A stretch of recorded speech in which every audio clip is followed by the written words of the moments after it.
gelu ntị ka ị nụrụ ife onye anụnwa kwuru gbasatalụ ife dị na anabayalụ n'ebe ụmụ wee na nọ.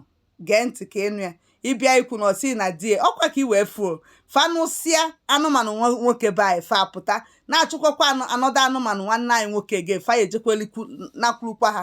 Ọkwa ife onye obodo anụ anyị bagoro onye be anyị ọ lapụ onye be anyị ka ọ ya kọntinu na-agụrụ ha otu esi agụrụ azụ esi agụrụ azụ n'ofe.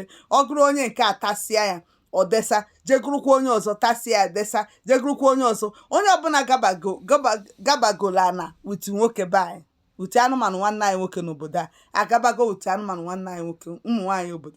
O nwere ike ịgagidesi mba ka ọ pụtazie ọ ya na-agụrụfa ofu one after the other. Ominọkwa na ọda atazi ndị obodo fa ndị obodo fa mụsịara ya ṅụọ ka na-atakwa fa na-ata ha gwogwo, mana o yisi otu a na-agụzi unu sensus na-agụ nsensus. Gesie ntị ka ịn'ife onye nke anụnwa kwuru. My husband is from Imo State. So you just say Imo State, your husband is. I'm going to get a bit of much alcohol 80 years. So always a case we make a chin.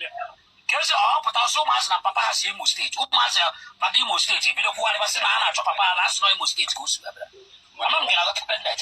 So yeah, disadvantage here and obodo oyibo.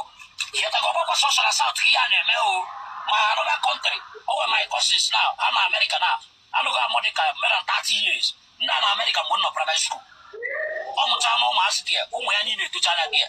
After the Bemumas assistant to Amala. So 7 now for a picture.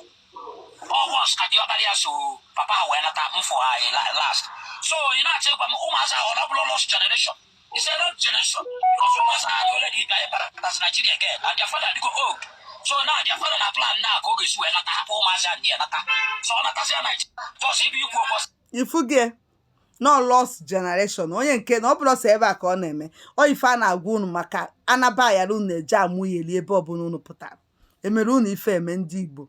Anabayalụ unu akwụsịrị ya n'ọgbọ a nke a mbatagoro njige wee mewe nchigolie n'aka like this ọ bụrụ the main topic m n'akara mgbasa ozi ma unu ya akwụsị ya by fire by force. Ọkwa unu bụ ụmụ anụmanụ ndị Igbo unu ya akwụsị ụmụ anụmanụ ndị Igbo ụmụ nwoke ifuge over 30 years ka nwanne nwoke nọ na America mụọ anabayalụ ụmụazị etosie na once ka diọkpara ya so wee bata Nigeria nachi ya azụ kịta fekwezi anata ndị nwoke adịgo old nwoke na-achọzi ịnata wute okpokoro isie gwa m ọnata okpokoro isie ka ihe ọ ya anọzi mewe ọnọzialụ wute enwere ọnwa onwezi nwa ya enye nka onwere ya enye nka nwaanyị anyị na nka nwa ene nka osi otu ụdọ nọ nyewezie ụmụ nefiusie n'isi a nefiusie nsogbu ha buterie mmiri ha kuterie mmiri ha na-abasị mba ha na-asị ka ihe nkụ na-edistọbụrụ ha ọkwa o je lapụ ụmụazị ọ mụsi n'obodo oyibo gbanata ebe ịbịa distọb nye mba biko nyekwana anyị nsogbu na ọ bụ ọkwa ife aka ya ya